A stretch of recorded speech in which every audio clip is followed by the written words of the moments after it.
Guys, we're over here at X-Tech Newark, and we have a damaged piece of terracotta that we're going to be repairing using one of Jan products. This is Cathedral Stone Jan mortar. This is for their terracotta repair, M100. Let me pull that out so you guys get a look at it. It's a white powdered mix.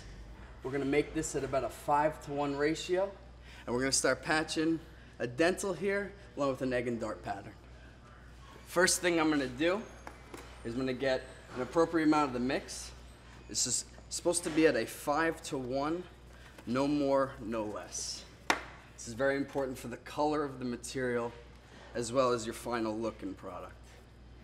Now, Cathedral Stone has been in the restoration business for about 30 years. Our owner, Dennis Rude, was a stone carver, worked in and out of in the States and also as well in Europe.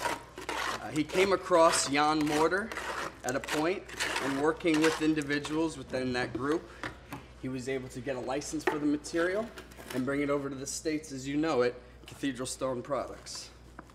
Most of the times you'll be running into materials like this, coming from specs and spec writers for historic restoration and other larger commercial products. But today we're going to focus on just strictly application, what you want to look for and what we don't want to see. And starting with that, one thing commonly done with these materials or any kind of mortar is it's common to make a wet, soupy mix. And you see how it doesn't stick together.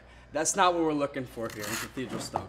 5-to-1 is your key. And you'll see when you get to the right material or the right mix, we start to get a shapely clump of material. That's what we're looking for.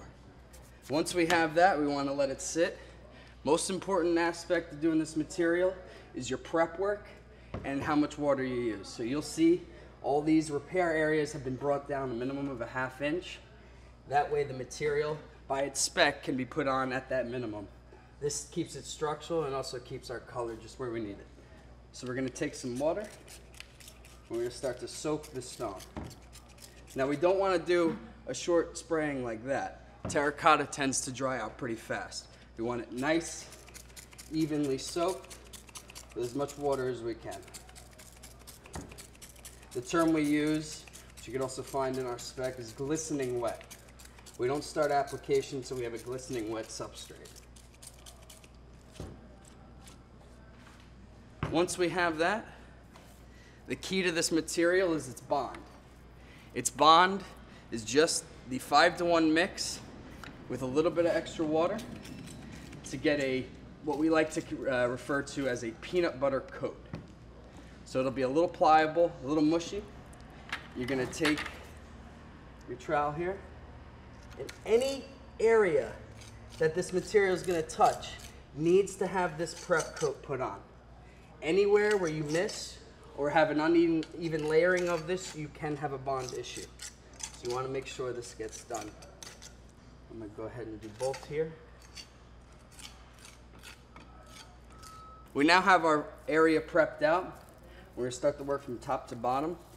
And the biggest thing to keep in mind with this material is you can't finish it during your initial application. It has to sit, it has to get cured a bit, and then we have to go back and screed.